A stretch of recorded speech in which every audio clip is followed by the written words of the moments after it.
G'day, mate. Welcome to Friday Facts 329. We have campaign reassessment, and are we going to reassess Mojo or just leave him as is? No. Are you going to reassess the cat that keeps jumping on your table? That's why you nearly said cat, isn't it? No. The cat has already jumped on the table and left the table. Everything's fine. We're going to go on with the Friday Facts. Yep.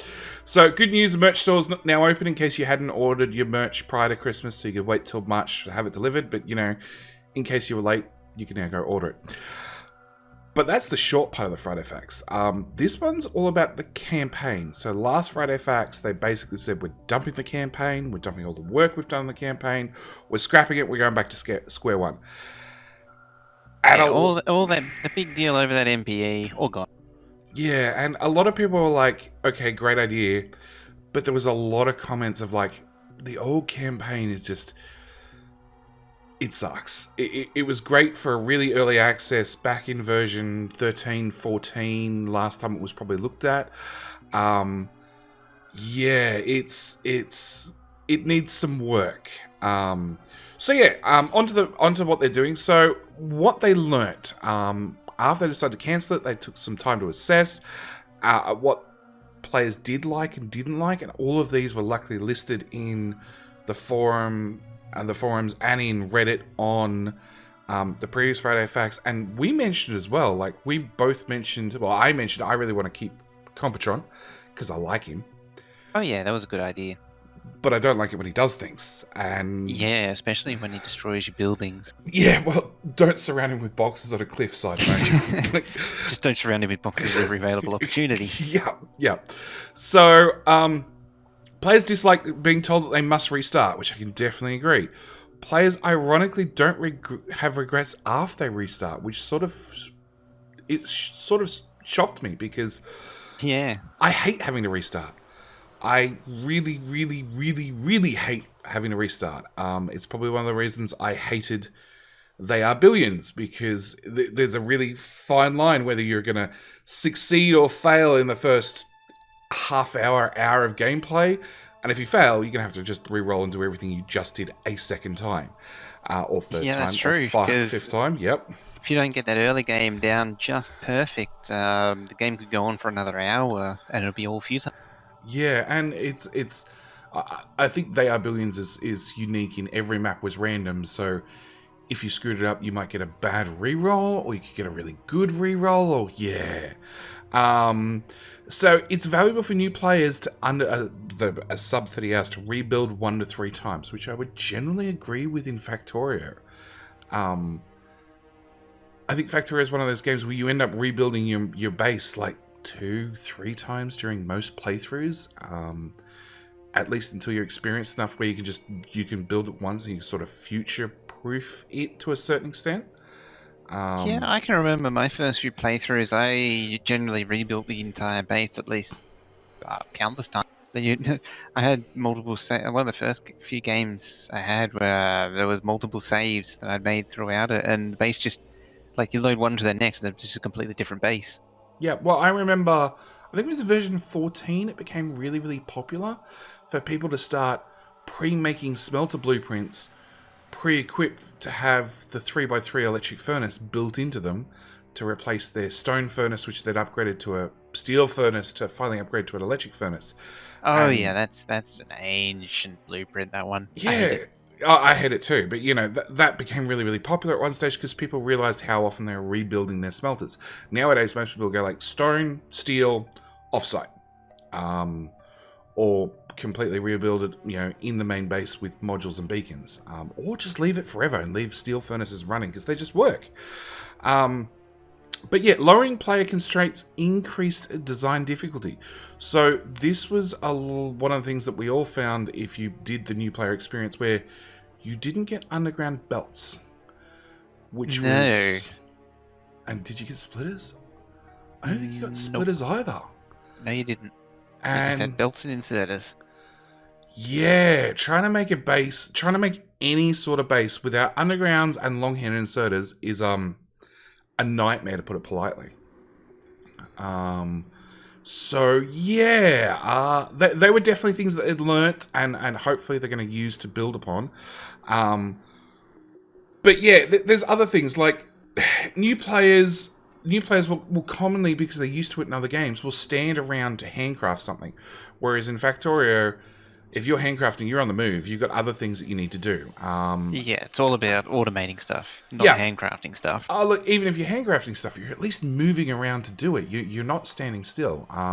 But I have seen people stream early Factorio where they start handcrafting. They need 20 or 10 red science to get logistics, and then another 10 red science to get automation done. And they handcraft 20 red science, and they just stand there, dead still, don't move for however long that takes, 10, 20 minutes. Because they just assume they can't move when, of course, anybody who's played enough goes, yeah, no, you just keep moving. And on top of that, most veteran players don't start handcrafting science till they're 30 minutes into the game at least. So yeah, it's they've learnt some stuff, and they're going to continue forward and hopefully add changes, but we'll get to some of that in a second. The current campaign took the player up to advanced circuits, so you sort of unlocked oil, and that's really about as far as you got.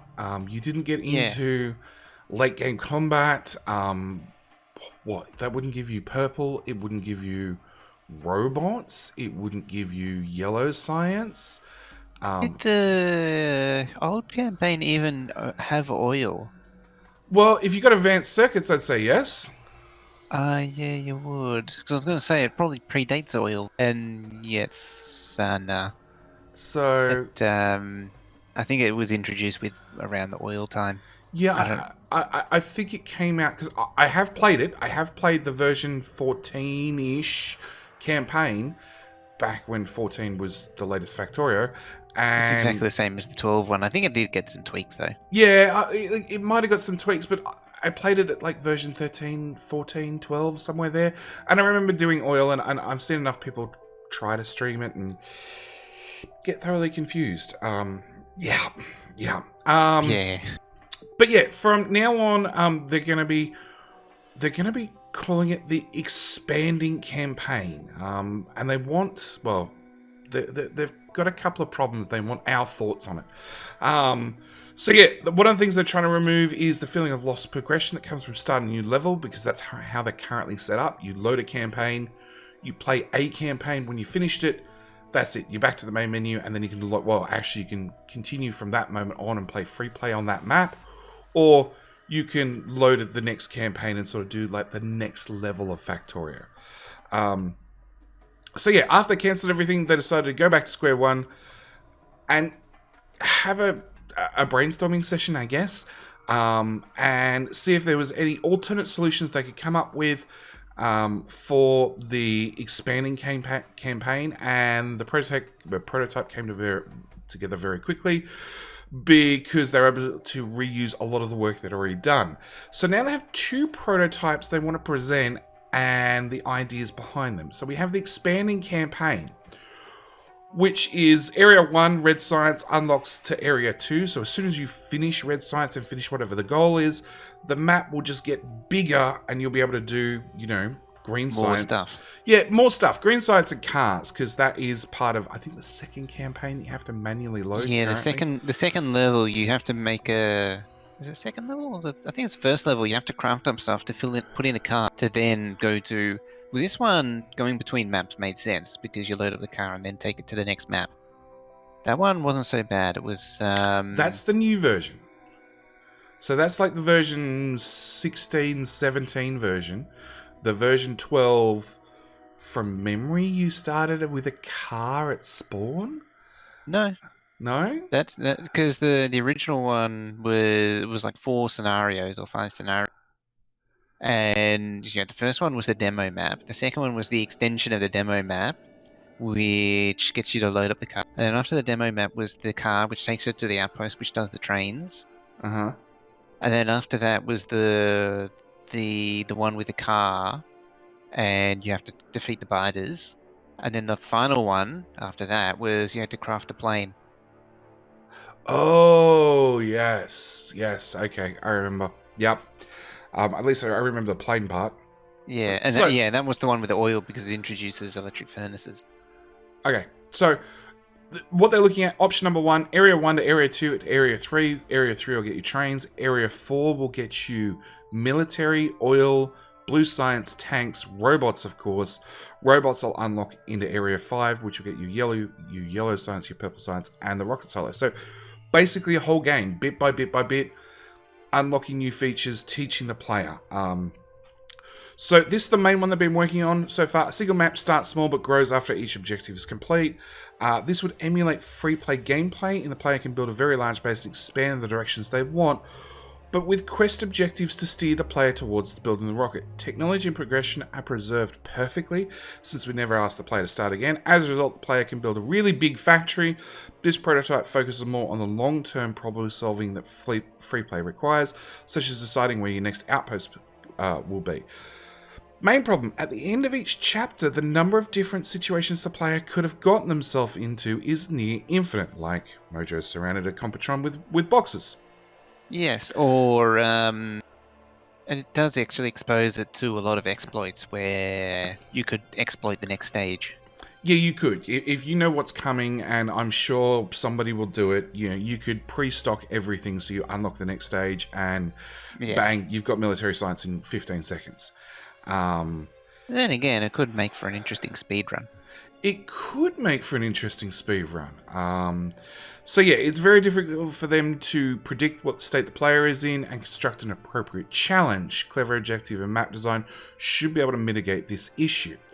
The second option they've come up is the separate level campaign, which is much like what we had originally, where you load level 1 and then level 2 magically finishes, and then you get automatically loaded into level 2, where you basically start with nothing again, or whatever they decide to give you. And that's like how the old one worked. Yeah, what we had now works. Do we still have the original maps? I think you can load them from the scenario menu. Okay, there you go. Because I remember accidentally misclicking into the scenario menu recently and seeing some scenarios listed that are the ones I normally ignore. So there's the production challenge. New Hope and such. Yeah, there's the production challenge, and there's one other one in there. Oh, the PvP type. And the team production challenge. Yeah, I think that's under the production challenge as well. Maybe it's a wave separate... defense. Factory floor. Yeah. There's like 2 or 3 in there, but I also remember because A New Hope and the other ones actually have little images that go with them, whereas the other ones don't. A New Hope is what the old campaign was called. Yeah. We're not playing on Star Wars at all. Anyway, consisting of appropriate 5 separate missions, and they each want to have an interesting starting condition. Start level, all the technologies available in the last mission will be pre-researched, and the player is given a new subset of remaining technologies to be researched. Every level, the player needs to build a new factory, and they will have some starting items. The gameplay is about short-term problem solving. This would be very different from free play and similar to what people expect from a traditional campaign content. If the player fails or wants to try a different strategy, they can restart the level and not lose a lot of progress. Main problem, players need to rebuild their factory each level, repeating things they've already done. This is especially problematic in a game like Factorio. We imagine this issue can be mitigated by making the starting conditions interesting.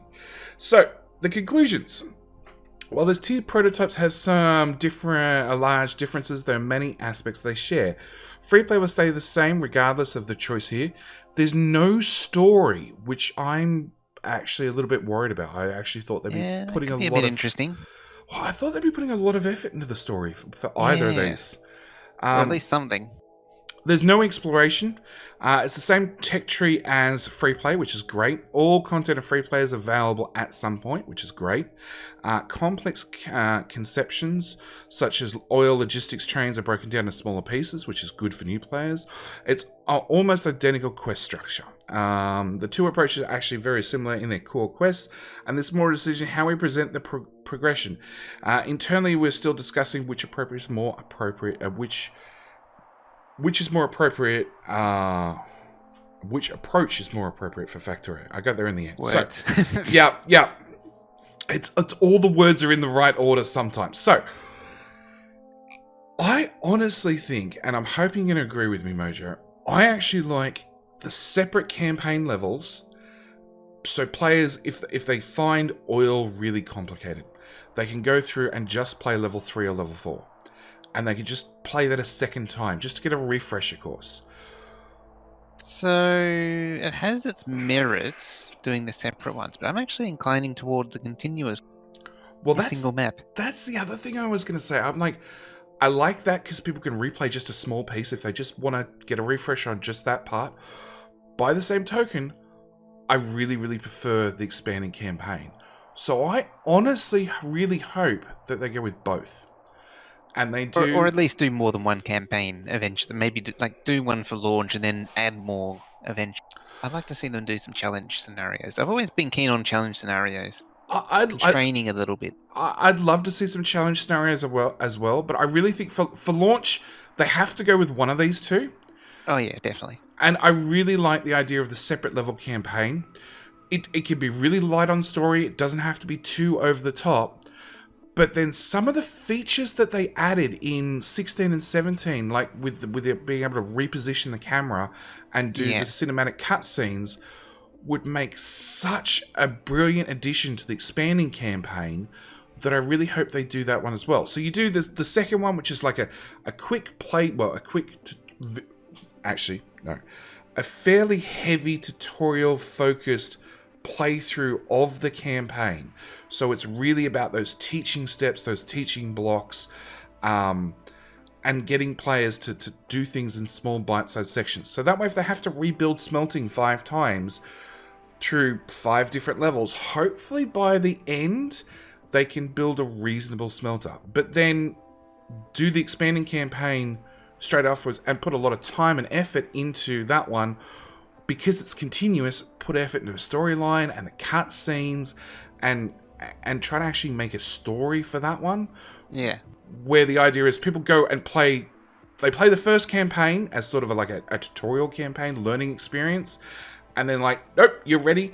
Do you want to go on a free play?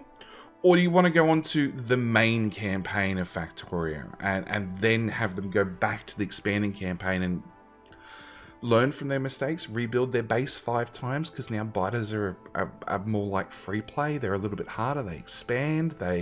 Who knows? And it also means you don't have to be too worried about what sort of situation players can get themselves into the expanding campaign, because they're sort of experienced, because hopefully they've played the first one. And if people cheese the second area, that's perfectly fine. If people build themselves into a corner because they managed to smelt every bit of iron on the map to turn into ammo to keep the biters at bay, and then they've got no room to expand to get more iron, bad luck. Restart from square one. Yeah, sucks to be you. Sucks to be you, but like you've played the first one. Hopefully, you've got that knowledge that you need to go in out and expand. And I'm sure we've all done a death world at one stage where you've just got yourself into a situation where you've just run out of iron. You've run out of iron, and you don't have enough iron to go kill enough biters to capture the next iron patch to keep expanding, to keep playing. Could be worse. I played a death world where the act of getting iron got me killed and ended that. Oh, you took on biters that are a little bit too big, did you? No, so putting down the first burner mining drill triggered the first attack. Oh! The biters were so close. Oh, you set the settings a little bit too high. Yep. No, that was just how it was at the time. Oh, the relief area is a lot more generous now than it used to be. Was it 14 or 13 that had the awesome death worlds? All of them. All of them. No, it's not the later ones. No, that changed in 15. There's 14 and older, especially. Pretty much 14 and older. You got some pretty dense death worlds. Yeah. And particularly 13 and 14 got better relief areas around the start area, but like particularly 12 and older, you can start with biters almost right on top of you. You can still now, but you really have to max out the settings. Yeah, you have to crank it to overcome that area. Yeah, it's really... Old death worlds were hard. Yeah, they were actual death worlds. Yeah. Oh, they are actually death worlds again with all the biter changes. Yeah, with all the changes and maxing out the settings, you can make some really hard death worlds. But yeah, your version 13, 14, 15, if somebody said they'd completed a death world and they launched a rocket, that was like an actual pat on the back accomplishment. That's like, holy shit, you survived? Wow. Nowadays, if somebody said, "Oh, you've done a death well," it's like, "Oh, so you wanted to play with biters, did you? Okay, cool." So yeah, campaigns. I really hope they do both. Okay, I want to see the expanding campaign. Do you know why? Why? Because you want to cheese it. Because he wants to cheese a it. separate level campaign is basically old-fashioned way of doing it. It is. It is. It's a little bit old-fashioned. It just presents a lower quality game, and you really don't want to do that. This, like, particularly for early access, you don't want to do that. You want to go for gold. Expanding campaign, it's much more cleaner presentation, much more sophisticated. And yeah, as I say, for early access games, you need to go for the sophistication now. You can't go for good enough anymore. Well, that's the thing. Early access games are like, no, the game has been out and in development and people can see it actively being worked on for years. Whereas in the past, it was like, no, game is released, it's out in, on CDs in the store now. You're buying it. Possibly there are internet updates, depending on what era of the game we're talking about. But yeah, look, I remember the old school RTSs, and whether you like it or not, a lot of the Woob devs are from they're from that time. They're from that time, and they play a lot of RTSs. Every single one of them has had at least 1 or 2 or 5 or 10 RTSs in their, the games that have played history, which we covered in a previous Friday Facts. Don't ask me which one. But they're all heavy RTS fans. And the way it used to be done, apart from maybe like the last couple of levels in a campaign, it'd be separate level campaigns where they take you through those early steps. They teach you through the campaign how to play the game. They slowly introduce more and more tech. And eventually you get to the end and you're like, yeah, okay, I'm done. I've finished the whole game. I've got the whole tech tree unlocked. Occasionally, like maybe the last 3 or 4 levels in the campaign, they do the expanding campaign style. So you have a objective, then a second objective, then a third objective, and each time the map would expand. Some of the last of the RTSs that I played, I think, no, not even Red Alert 3, I think, did that. It had expanding map. I can't think of any others that I played that did it. Command and Conquer the last 2 missions, for both GDI and Nod, both had expanding campaign just for the last level. Z, however you want to pronounce it, which was a fairly Those games had fixed maps. They couldn't expand. They had alternate tile sets, like they were fixed maps.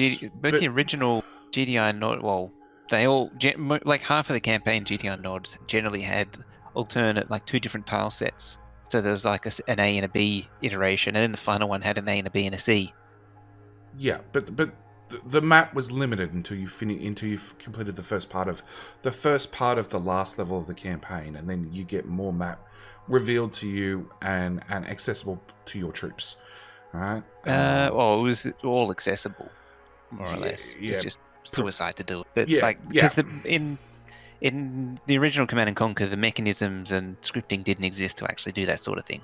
Oh, well, you could chart it, but that was about it. You couldn't artificially block the player other than like locking out putting a large enemy right in the middle of the only pass. Oh yeah, that too. Yeah, that happened. Like 10 mammoth tanks. Yeah, yeah. So that was like your part 1 of part 1 of that mission. Kill that blockage, and then you can then progress past that and unlock more of the map. And yeah, they chart it for you. God, I'm remembering far too much. Too much RTS in the early 90s. So yeah, like I said, I really hope they do both. I think the separate level campaign has a lot for new players and from a tutorial basis, because like going back to smelters, okay, smelters are the most common thing you build. They're probably, I wouldn't say they're the most important, but they're really fundamental and based down, and really at the base of your factory. If level 1, level 2, and level 3, you make your own smelter, and then level 4, you pop onto a map that has a smelter pre-built, half damaged, and you can see the design and go, oh, that suddenly makes sense. It's that sort of innocent way of feeding players like ideas and concepts without force feeding it down their throat. Same with doing like the current campaign that's in the game, you've got the, put down a burner miner and put fuel in it and put a box in front of it, and coal will end up in box. And so many people complained and said, no, you put 2 burner miners, you face them at one another, and you go nuts. And actually, the wiki has an even improved version, which is a burner miner into a box, into a burner inserter, into a burner miner, which then means that it can run for a lot longer. Yeah, it runs infinitely that way. Yeah, it runs, up until 1600 coal from 2 burner miners, which is going to take a very long time. But yeah. Actually, another way to improve on that is to have a roll of burner mining drill, then have put onto a belt, and then you loop that belt back behind it, behind the burner mining drills, and then have the inserters insert back into there in that way. Yeah, if anybody's watched any of my early playthroughs, I do that a lot with output onto a belt that moves one belt chunk out and then runs a straight belt up, and then the burner inserters can feed back into the burner miners. Because early game, I tend to play fairly hard community maps, so generally if you can save some electric drills and put them on iron and get more iron coming in to keep the biters at bay, you can at least recycle your burner miners for a little while longer. But yeah, it's those sorts of things that you learn through either seeing somebody else doing it or experimentation or whatever it is. With a separate level campaign, they could have some of these concepts like just accidentally on the map as they're regenerating the map every single time you move to the next level. Doing that on the expanding campaign, not really, because you're already going to have a pre-set up base in Area 1 that might have expanded and cover part of Area 2. But Area 3 is all about trains, so that's when you're importing ore. So you're not going to find any smelter blocks out at ore outposts in a campaign, I'd say. It might Unless happen. there's something in Area 2. Yeah, like I said, you might end up building into Area 2. But by the time you get to Area 3 and Area 4, I can't see you finding a half a base at Area 3 and Area 4 that you can glean ideas from. Because I imagine they're going to be too far away from your heavily defended starter base. Or your hopefully defended starter base. It's just, yeah. Unless you use another base to take over as a way of keeping your starter base as keep it going, and maybe even run trains to the second base. Yeah, maybe. Like they have they have a potential of doing a lot with it if they play with the storyline. That's where you need a bit of story and narrative. Yeah, it's also where you open up to exploits, because like if you could build everything from the starter base out to a new area, or out from the new area back to the starter base. Yeah. There's potential for turtling. And I'm willing to bet, like one of us in the first week this is released will play through the whole thing and then work out how to cheese it to the max, then do exactly that. And personally, I don't have a problem with that. I honestly don't. I think it'll be interesting. Like even the current campaign when it was released, there was a big competition to get to the final, and then see how many thousands of biters you could kill with a limited amount of resources that you were given. And like I think Clonin, it was posted in the Friday Facts, Clonin got to 9,000 kills and I got to 8,500. I was really, really tempted to go back and try it again. I meant to do that and I never got around to it. It's, like I said, without undergrounds, without long-handed inserters, it was really hard. Really, really, really hard. And now I found out, and then later on they told us that the closer you got to finishing the research, the worse the biters got. So that then tells me just do a little bit of research, stop your research, and then just spend the whole time turtling up, and then rush the research right to the last second, stop it, and see how long you can survive while standing beside the lab, ready to throw that last pack in to survive. Because you end up behind a gun turret with a repair pack, holding spacebar, waiting for the last research to finish. So, yeah, it was actually really, really, really, really good and a lot of fun. So you're actually holding the repair pack on the turret while shooting the turret? No. Holding spacebar, which auto aims at biters, whilst repairing the gun turret that's shooting the 15, 20 biters in front of me. Sure, you don't mean to press C to No, no, automatically aim at the biters? no, no, no. I can't auto aim at a biters. My life depended on it. We've seen me in nukes. We know what happens. My feet end up toasty. Anyway, I really, really hope they put in the effort. And yeah, you're right. The expanding campaign is more suited, I guess, to current games. Yes. As I say, like an early access game compared to 10 years ago, the expectation of standard is so much higher. Like you can't get away with Prison Architect anymore. No, no, you can't get away with things that were common 10, 15, 20 years ago. Well, not 20 years. I'm talking about like the last 10 years since Minecraft sort of made early access. Yeah, change the playing field, definitely. So yeah, we'll see what happens. We've given our thoughts, and I guess the only thing we can do is wait for 18 to come out, which still won't have this, but wait for version 1.0. You're just waiting for 18 so you can get your optimizations. I am.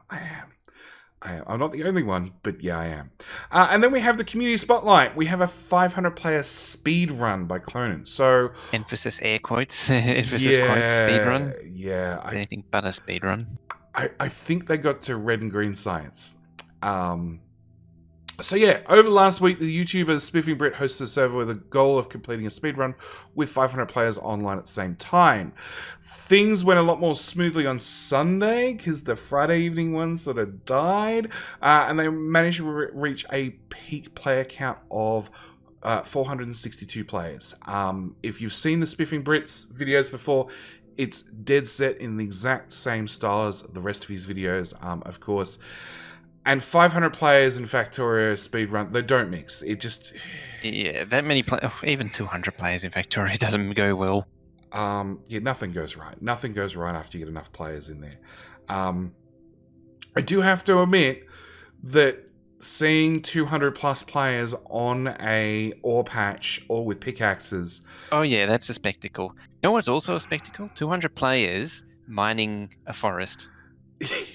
The forest disappears. It just evaporates. Oh man, that happens with 50 players. 50 players can knock out a forest so fast it's not funny.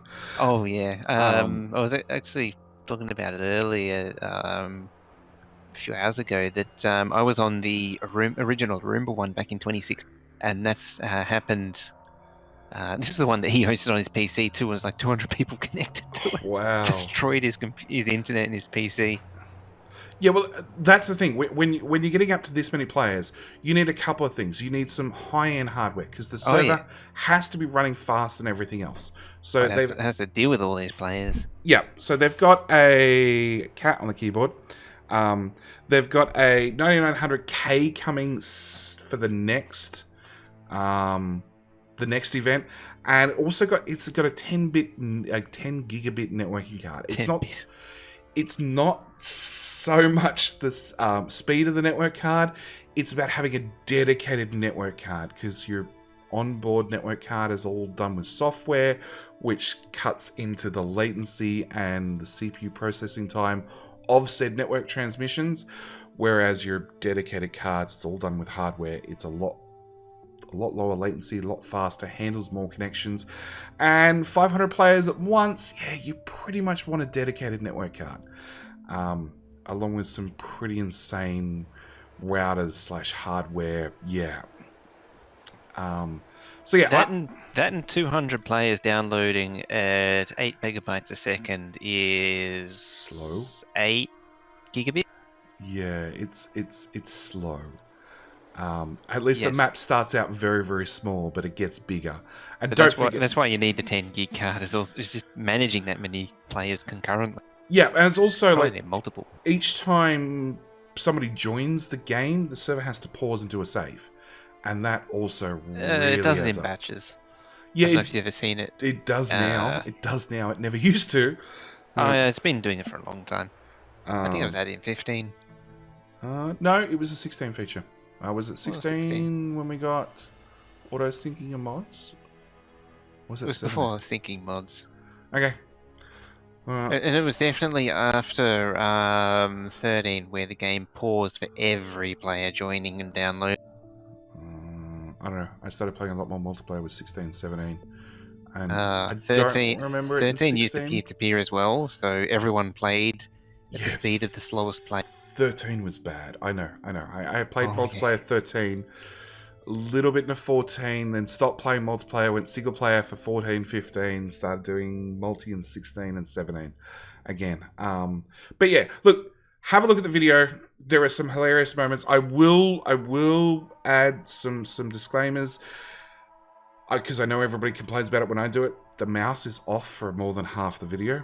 It's not aligned to where it's meant to be, and I don't think he turns on alt mode at all through the whole stream. So you've been warned. Such an art student. Yeah. Art people love doing that.